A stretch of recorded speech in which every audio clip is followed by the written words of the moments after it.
Hello everyone. आज मैं आपके साथ शेयर करूंगी कि जो मेरा इंटरव्यू था पीजीटी इंग्लिश का, उसमें क्या क्या क्वेश्चन किए गए थे। शायद किसी के काम आ जाए या आने वाली वैकेंसी में जब इंटरव्यू होगा तो थोड़ा सा एक तो ये रहेगा कि रिकॉर्ड रहेगा, और मुझे अभी याद भी है क्योंकि फिर तुरंत याद भी नहीं आता है सारे। जब अभी 2-3 महीने बाद अगर मैं ये वीडियो बनाऊंगी तो हो सकता है तो कुछ क्वेश्चन मैं भूल जाऊँ कि क्या क्या पूछा गया था। तो और आने वाले अभी 2-3 महीने बाद ही फिर इंटरव्यू होंगे तो काम ही आएगा। तो मैं शेयर करती हूँ, सीधा टॉपिक पर आती हूँ। तो मेरा जो इंटरव्यू था वो 24 जून को था, और हम लोग यहाँ से कानपुर में रहती हूँ मैं, तो हम लोग 22 को निकल गए थे। और वहीं पास में ही रूम ले लिया था। 5 मिनट की रास्ता थी और मेरा रिपोर्टिंग टाइम 12:30 बजे था। तो हम लोग 12 बजे निकले और 12:15 पे पहुंच गए थे अंदर आयोग के। सबसे पहले मैं आपको ड्रेसिंग बता दूं, मैंने एक बेज कलर की रेडी टू वेयर साड़ी पहनी थी, कॉटन की थी लेकिन रेडी टू वेयर थी। और उसका बेज कलर का ही सेम फैब्रिक का ब्लाउज़ था। ऐसे ही शर्ट वाला कॉलर वाला पूरा बंद ऐसे ब्लाउज़ था। और ब्लैक कलर की फॉर्मल स्लीपर्स पहनी हुई थी। और इसके अलावा मैंने बस ऐसे ही सिंपल से बालों को पीछे एकदम टाइट से बैंड लगा लिया था। मतलब जूड़ा नहीं लगाया था, पोनी करके, थोड़ी लो पोनी करके बैंड लगा लिया था। और बस और हम लोग पहुंच गए थे, 12:15 तक पहुंच गए आयोग। फिर आयोग के अंदर तो एंट्री हम दोनों की हो गई, और भी बहुत सारे लोग थे क्योंकि कई लोगों का इंटरव्यू था और उनके साथ में भी आया था घर से कोई ना कोई। तो फिर मेरे हस्बैंड को तो अंदर नहीं, मतलब आयोग के अंदर तो गए थे लेकिन मेन बिल्डिंग के अंदर नहीं जाने दिया गया। बाहर ही बहुत सारे जो ग्राउंड था वहाँ पे रुके हुए थे पेरेंट और जो भी साथ में आए थे लोग, तो वहीं पर वो रुक गए और मैं अंदर चली गई। फिर मुझे एक टोकन मिला और उसके बाद मुझे बायोमेट्रिक कराने को कहा गया। सबसे पहले क्या हुआ, मुझे टोकन मिला और बायोमेट्रिक कराने को कहा गया। बायोमेट्रिक कराने के बाद मैं गई आगे हॉल में, तो देखा वहाँ पर एक लिस्ट लगी हुई थी। और उसी लिस्ट में जो सीक्वेंस था उसके अकॉर्डिंग अपने डॉक्यूमेंट्स, वो एक फ़ाइल दी थी उन्होंने, आयोग की तरफ से फ़ाइल मिली थी, और उसमें आपको अपने सारे डॉक्यूमेंट्स लगाने थे, अपने इंटरव्यू लेटर के साथ अटैच करने थे। तो क्योंकि हम लोग होता है ना कि जो भी हमारे एकेडमिक होता है, जो भी हमारे अचीवमेंट्स होते हैं, मतलब जनरली लोग यही करते हैं, मैं भी करती हूँ कि सारे डॉक्यूमेंट्स लिए जाते हैं। लेकिन उनको ज़रूरत नहीं होती है, वो कुछ भी एक्स्ट्रा नहीं लेते हैं। उनको सिर्फ मतलब होता है जो एलिजिबिलिटी से रिलेटेड है, एकेडमिक क्वालिफिकेशन से रिलेटेड है। इसके अलावा आपका इवन जहाँ पर एक्सपीरियंस नहीं मांगते हैं वहाँ एक्सपीरियंस सर्टिफिकेट भी नहीं लगाना होता है। केवल आपका कैरेक्टर सर्टिफिकेट और मेडिकल, और मतलब ये 2-3 चीज़ें और जो एडिशनल थी, डोमिसाइल शायद था, बस ये 2-3 चीज़ें ही और लगी थी उसके अलावा जो उनकी रिक्वायर्ड क्वालिफ़िकेशन थी। और इंटरव्यू लेटर लगा था। इसके अलावा मैंने और सेमिनार वगैरह किया हुआ है तो वो सब नहीं, मतलब ले रहे थे, कंप्यूटर से रिलेटेड कोर्सेज नहीं ले रहे थे। तो मैंने उसी सीक्वेंस में अपने डॉक्यूमेंट्स अटैच कर दिए। और उसके बाद फिर वेट किया अपनी बारी का। तो फिर थोड़े थोड़े लोग बुलाए जा रहे थे। फिर मेरा नंबर आया। उसके बाद हम लोग ऊपर जाकर एक बैठा ले गए लॉबी में अंदर एक एक कैंडिडेट जाके उसको टोकन मिल रहा था, दूसरा टोकन। तो वहाँ गए, वहाँ से जब मुझे टोकन मिला तो मुझे पता चला कि मेरा बोर्ड नंबर 8 है, 6 है, सॉरी, मेरा बोर्ड नंबर 6 था। 10 बोर्ड्स थे टोटल। तो मेरे पहले के कई लोग बैठे थे लाइन से, 4-5-6 लोग थे शायद जिनका मुझसे पहले होना था उसी बोर्ड में। फिर मैं पहुंची थी, मेरा था। और बहुत टाइम ले रहा था वो बोर्ड, तो सारे ही ले रहे होंगे पर मेरा ध्यान तो अपने बोर्ड की तरफ था। तो बहुत टाइम ले रहे थे, तो मैं डर भी रही थी कि पता नहीं क्या क्या पूछ रहे हैं, कितना पूछ रहे हैं, इतनी देर लगा रहे हैं। खैर कोई बात नहीं। तो फिर गए वहाँ, मेरा नंबर आया, कॉल आई, मतलब बुलाया गया। मैं गेट पे 1 सेकंड रुकी, सांस ली गहरी, और उसके बाद फिर अंदर गई। मैंने परमिशन ली, उन्होंने बुलाइए, और फिर मैं जाकर खड़ी हो गई। फिर उन्होंने बैठने को कहा तो मैं बैठी, थैंक यू बोला। मतलब जाने के बाद पहले मैंने सबको विश किया और उसके बाद मैंने वेट किया कि वो बैठने को बोले। फिर उन्होंने बैठने को बोल दिया तुरंत ही, तो मैं बैठ गई और सबको थैंक यू बोला। और थैंक यू बोलने के बाद मैंने सोचा कि अब मुझसे इंट्रोडक्शन पूछेंगे। मैं तैयार करके, सभी लोग तैयार करके गए थे, पर उन्होंने इंट्रोडक्शन पूछा ही नहीं। इस बार जो कमीशन में इंटरव्यू हुए हैं लेक्चरर के, उस पर उन्होंने इंट्रोडक्शन, मेरे बोर्ड में तो मुझसे तो नहीं पूछा गया था, कई और लोगों से भी नहीं पूछा गया था। तो उन्होंने पहला क्वेश्चन किया, मुझे एक सेंटेंस दिया उसका पैसिव वॉइस बनाने का, और मैं उसका इनडायरेक्ट, मतलब उस समय होता है ना पहला क्वेश्चन, और दिमाग में हम अपना सीक्वेंस तैयार करके गए हैं कि पहले इंट्रोडक्शन लेंगे, फिर जैसा कि प्रीवियस इंटरव्यूज़ के लोगों ने एक्सपीरियंस शेयर किए हुए थे, उसी हिसाब से तैयारी करी थी कि पहले इंट्रोडक्शन लेंगे, उसके बाद फेवरेट ऑथर पूछेंगे, फिर उसका कोई वर्क, फिर उसके बाद मिसलेनियस क्वेश्चन पूछेंगे। तो वो सीक्वेंस माइंड में बैठा हुआ था। और उन्होंने ऐसा कुछ ना इंट्रोडक्शन पूछा ना नाम पूछा, क्योंकि नाम उन्हें पता हो या नहीं, पर उन्होंने पूछा नहीं, और सीधे एक सेंटेंस दे दिया। नहीं, पहले उन्होंने मुझे बोला कि जीरंड क्या होता है, तो मैंने बताया जीरंड मतलब वर्बल नाउन होता है। तो उन्होंने कहा एग्जाम्पल बताइए, तो मैंने बताया walking is a good exercise. तो बोले अच्छा ठीक है। फिर उन्होंने कहा कि मुझे दूसरा क्वेश्चन पूछा कि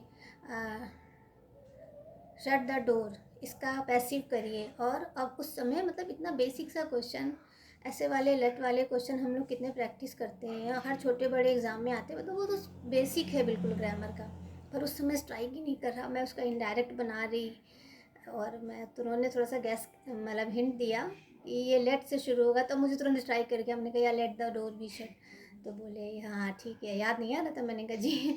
फिर उन्होंने अगला क्वेश्चन किया कि आपने, मतलब मैंने सोचा था कि वो जैसे इसके पहले के सारे इंटरव्यूज़ में जितने भी लोगों ने एक्सपीरियंस शेयर किए थे, 2016 वाला जो इंटरव्यू हुआ था, 2021 वाला हुआ था, जितने भी लोगों ने इंटरव्यू के एक्सपीरियंस शेयर किए थे, सबने वही बताया था कि ऐसे ऐसे होता है। इंट्रोडक्शन पूछेंगे, फिर कुछ ऑथर से क्वेश्चन होंगे, कुछ ग्रामर से होंगे, फिर आपका फेवरेट ऑथर पूछेंगे, फिर डेमो लेंगे। तो हम लोग उसी से फीडबैक ले लेकर प्रेपरेशन करके गए थे। लेकिन उन्होंने ऐसा कुछ भी नहीं, इंट्रोडक्शन भी नहीं पूछा, फेवरेट ऑथर भी नहीं पूछा, वो डायरेक्ट ऐसे क्वेश्चन करने लगे रैंडम। फिर उन्होंने कहा कि अच्छा बताइए कि उन्होंने कोई क्या मुझे कुछ, हाँ जीके का क्वेश्चन पूछा था कि आप बताइए। नहीं, उन्होंने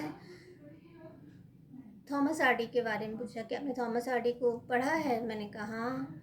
तो बोले आप जानती हैं उन्हें, कौन सा वो कहते हैं, मतलब नॉवलिस्ट कहते हैं। तो मैंने कहा सर रीजनल। तो बोले हाँ ठीक है। बोले वो किस रीजन के लिए लिखते थे, मतलब उसका नाम क्या था। तो मैंने कहा वेसेक्स रीजन। तो बोले ठीक है। फिर उन्होंने मुझसे क्वेश्चन किया एक और दूसरे ऑथर का जो हमारे सिलेबस में नहीं है, फणवीश्वर नाथ रेणु का नाम आपने सुना है। लेकिन लकीली मैंने वो नाम सुना हुआ था, क्योंकि मैं जब केवी में पढ़ाती थी तो 12th की एनसीईआरटी में, जो पॉलिटिकल साइंस की एनसीईआरटी है, उसमें उनका कुछ जिक्र है। मतलब वो इंटरडिसिप्लिनरी अप्रोच के लिए पॉलिटिकल साइंस में कहीं ज्योग्राफी का कोई थोड़ा सा रेफरेंस है, कहीं हिंदी का, कहीं इंग्लिश के ऑथर का, जो कि रिलेटेड होगा पॉलिटिकल साइंस से कहीं ना कहीं, डायरेक्टली और इनडायरेक्टली। तो वहाँ पर थोड़ा सा रेफरेंस था। तो मैंने बताया कि सर मैंने उनको पढ़ा तो नहीं है, लेकिन मुझे पता है थोड़ा बहुत रेफरेंस, मतलब जो उनका एनसीईआरटी में दिया हुआ है वो। तो मैं जानती हूँ कि उन्होंने लिखा है, और शायद कोई उनकी एक पोयम भी एनसीईआरटी में दी हुई थी, मगर अभी मुझे याद नहीं आ रही है। तो बोले अच्छा कोई बात नहीं है। फिर उन्होंने कहा कि ग्रामर के हाँ, उन्होंने कहा उनको गीतांजलि सुना है आपने, गीतांजलि श्री बोला उन्होंने। गीतांजलि श्री भी लेखिका हैं, लेकिन उस समय मुझे लगा वो रविन्द्रनाथ टैगोर वाली गीतांजलि। तो मैंने कहा सर मैंने गीतांजलि के बारे में सुना है। तो बोले बताइए क्या सुनना है। तो मैंने कहा ये रविन्द्रनाथ टैगोर ने लिखी थी, जिसके लिए उन्हें नोबेल प्राइज़ भी मिला था। तो बोले क्या था ये। तो मैंने कहा भजन का कलेक्शन था। तो बोले अच्छा तो बताइए फिर कि किस नोबेल की स्पेलिंग बताइए। तो वो ट्रिक कर रहे थे कि मैं वो वाला नोवेल बताती हूँ कि वो वाला। तो मैंने फिर बताया। फिर उन्होंने कहा अच्छा उनका बर्थ कहाँ हुआ था। तो मैंने कहा सर मुझे एग्जैक्ट तो नहीं याद है, लेकिन मैं गेस कर सकती। क्या नहीं मेक अ गेस। तो बोले यस।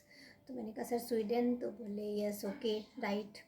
तो फिर उन्होंने एक क्वेश्चन किया कि मैं याद कर रही हूँ, उन्होंने थॉमस हार्डी पूछा था, हाँ, और परमेश्वरनाथ रेणु के बारे में पूछा था, और पूछा था कोई एक क्वेश्चन और था, अभी याद नहीं आ रहा है।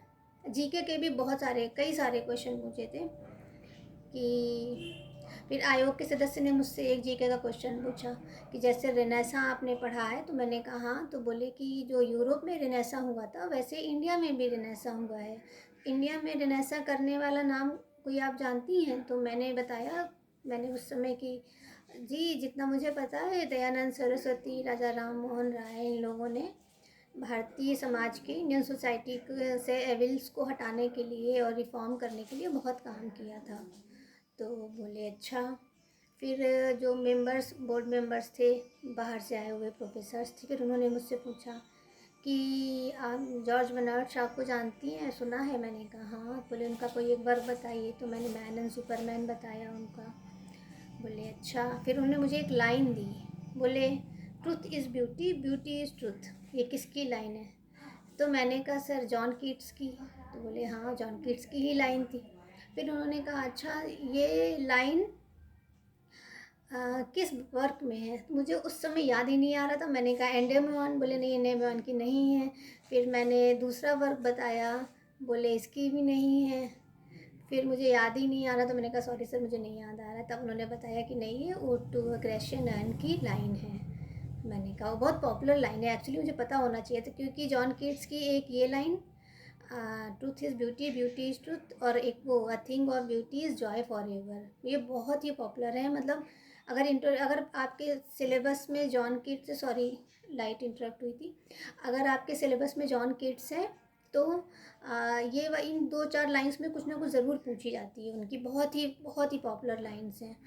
तो मैं भूल गई उस समय कि ये टू अ ग्रेशियन अर्न की लाइन है। मैंने 2-3 वर्क बताए उनको, पर उसमें मुझे याद नहीं आया। उन्होंने फिर बता दिया मुझे कि ये इसकी लाइन है। कहा ठीक है सर, थैंक यू बोला उनको। फिर उन्होंने मुझे, मतलब, लेकिन मैं नॉर्मल हो गई थी। मैं आपको बताऊं, इंटरव्यू बोर्ड के बाहर जितना डर लगता है, जितना ज़्यादा डर लगता है कि बोर्ड पर लिखने को भेजेंगे, पढ़ाने को बोलेंगे, हाथ ना काँपें, स्पेलिंग ना गलत हो जाए, राइटिंग ना ख़राब हो जाए, टेढ़ा मेढ़ा लाइन ना चली जाए, लाइन पता चला अलाइनमेंट नहीं है, वो कहेंगे आप क्या पढ़ाएंगी, आप तो खुद ही सीधी लाइन नहीं लिख पा रही हैं बोर्ड में। तमाम तरह के नेगेटिव ख्याल्स आते हैं जब इंटरव्यू होना होता है उसके पहले। जबकि मैं यहाँ से वाइट बोर्ड लेकर गई थी गाड़ी में और मुझे ज़्यादा प्रैक्टिस भी करेंगे, लेकिन उतनी प्रैक्टिस हो नहीं पाई क्योंकि फीवर भी आ गया था और थोड़ा सा एग्जर्शन भी था। तो लेकिन तो बाहर जितना इंटरव्यू बोर्ड के अंदर, रूम के अंदर जाने से पहले जितना डर होता है, अंदर जाने के बाद उसका 50% भी नहीं। फिर तो लगता है कि अब तो हो ही, आमना सामना हो ही रहा है, अब जो हो रहा है हो जाएगा, आधे घंटे बाद मतलब फ्री हो जाएंगे। और इंटरव्यू के पहले 2-3 दिन पहले तो मुझे इतना पैनिक हो रहा था, मुझे इतनी टेंशन हो रही थी कि मुझे लग रहा था कि अरे पता नहीं क्या करें, क्या होगा, मुझे जाने तो देंगे ना मुझे मैं हंसी में बोल रही थी कि अरेस्ट तो नहीं कर लेंगे ना, बाहर तो निकलने देंगे ना इंटरव्यू। इतना मतलब मुझे सोच सोच के लग रहा था, अनईजी लग रहा था, एनजाइटी हो रही थी कि क्या बोलेंगे, इंप्रेशन ख़राब ना हो जाए, ये ना हो जाए, वो ना हो जाए। तो लेकिन अंदर जाके फिर नहीं लगता है, आधा डर भी नहीं होता है। और बाहर जितना ज़्यादा हम लोग एंटिसिपेशन और स्पेकुलेशन करते हैं कि ऐसा होगा वैसा होगा, अंदर जाके तो बहुत ही नॉर्मल लग रहा था, बहुत ही नॉर्मल। फिर उन्होंने कहा कि अच्छा, आपने आइंस्टीन की थ्योरी ऑफ रिलेटिविटी पढ़ी है? तो आइंस्टीन के बारे में सुना है। मैंने कहा हाँ। तो बोले क्या? मैंने कहा सर साइंटिस्ट थे, उन्होंने थियरीज दी। बोले कौन सी? तो मैं बताया, मैंने मतलब इंग्लिश में ही पूरा बोला था, अभी मैं हिंदी में बता रही हूँ कि थियरी ऑफ रिलेटिविटी दी है, स्पेशल रिलेटिविटी भी। तो उन्होंने कहा मुझे पता है इसके बारे में थोड़ा सा। तो मैंने कहा सर जितना मुझे पता है, क्योंकि मुझे याद है मैं पहले में विज्ञान प्रगति मैगज़ीन लेती थी, योजना, कुरुक्षेत्र और विज्ञान प्रगति, 3 मैगज़ीन में लेती थी। तो उसमें इसके बारे में निकला था, और जो एग्ज़ाम्पल उन्होंने दिया था, मुझे वो एग्ज़ाम्पल मतलब करीब 8-10 साल पहले पढ़ा होगा, पर मुझे वो एग्ज़ाम्पल याद था कि उसमें लिखा था कि आप मतलब किसी अच्छे काम, मन का काम कर रहे हैं तो टाइम पता नहीं चलेगा, और आप मन का काम नहीं कर रहे हैं तो मिनट आपको घंटों के बराबर लगेंगे, ऐसे उसमें एक्सप्लेन किया हुआ था। तो मुझे वही याद था, तो मैंने बता दिया। तो वो मुझे बाद में आकर मैंने गूगल पे चेक किया तो ये आंसर अभी भी गूगल पे है, मतलब गूगल यही आंसर दिखा रहा है। तो मैं रिलैक्स हो गई कि चलो मेरा गलत नहीं है। और वो खुश भी हुए इस आंसर से, वो बहुत खुश हुए, क्योंकि शायद उन्हें ये एक्सपेक्टेशन नहीं होगी कि लिटरेचर का या ग्रामर का या लिंग्विस्टिक या फोनेटिक का बंदा या कैंडिडेट आइंस्टीन की थियोरी को कैसे भी डायरेक्टली इनडायरेक्टली ये बता पाएगा। तो वो इससे खुश हुए, बहुत खुश हुए थे मतलब। और फिर उन्होंने एक दो क्वेश्चन और किए थे जीके के ही, भी मुझे ठीक से याद नहीं आ रहे हैं। हाँ, उन्होंने बोर्ड के मेंबर ने मुझसे पूछा कि आपने एनटीए के बारे में आजकल बहुत शोर हो रहा है। मैंने कहा जी। तो बोले आपको उनके अध्यक्ष पता है? मैंने कहा नहीं। कह रहे क्यों? मैंने कहा सर इसलिए नहीं, क्योंकि मैं अभी थोड़ा सा मैंने ध्यान नहीं दिया कि क्या हो रहा है क्या नहीं, क्योंकि मैं अपने पेपर था, उसके बाद इंटरव्यू था, तो मैं उसी में बिज़ी थी, तो मैंने इतना न्यूज़ पर अभी ध्यान दिया नहीं कुछ टाइम से, इसलिए मुझे नहीं अभी ध्यान नहीं आ रहा उनका नाम। बोले अच्छा। फिर बोर्ड मेंबर्स ने पूछा आप प्रेसी राइटिंग जानती हैं? और वैसे तो प्रेसी राइटिंग आई है कई एग्ज़ाम्स में, लेकिन उसमें मुझे नहीं याद आ रहा था। तो मतलब फिर उन्होंने मतलब याद तो आ रहा था, लेकिन उसका एग्जैक्ट जो फार्मूला होता है कि कितने कितने परसेंट शॉर्ट करके बनाना होता है, वो मुझे नहीं आता। मैंने कहा सर हाँ ये इतना पता है कि इसको पढ़ते हैं। तो बोले पढ़ते हैं तो फिर मतलब आप इसको शॉर्ट करके और उसका समरी करके आप लिखते हैं उसको, कोई बड़ा टेक्स्ट होता है उसको समरी करके लिखते हैं। तो बोले उन्होंने कुछ रेशियो बताया था कि नहीं ऐसे नहीं होता है, ये रेशियो होता है, इस रेशियो में शॉर्ट किया जाता है। मैंने कहा ओके। तो मतलब थोड़ा सा मैं प्रेसी राइटिंग के बारे में उस समय कंफ्यूज हो गई थी। तो बोले कोई बात नहीं है। फिर उन्होंने कहा आपने कहीं वर्क बीएड किया है? मैंने कहा जी। बोले कहीं वर्क किया है? तो मैंने कहा हाँ, मैंने 8 ईयर्स केंद्रीय विद्यालय में पढ़ाया है, पहले स्पोकन इंग्लिश टीचर और उसके बाद PGT political science 6 years PGT political science के पोस्ट पर काम किया है। तो बोले अच्छा। तो फिर बस फिर एक दो क्वेश्चन उन्होंने और किए थे, ऑथर से एक दो क्वेश्चन और किए थे, अभी मुझे याद नहीं आ रहा है।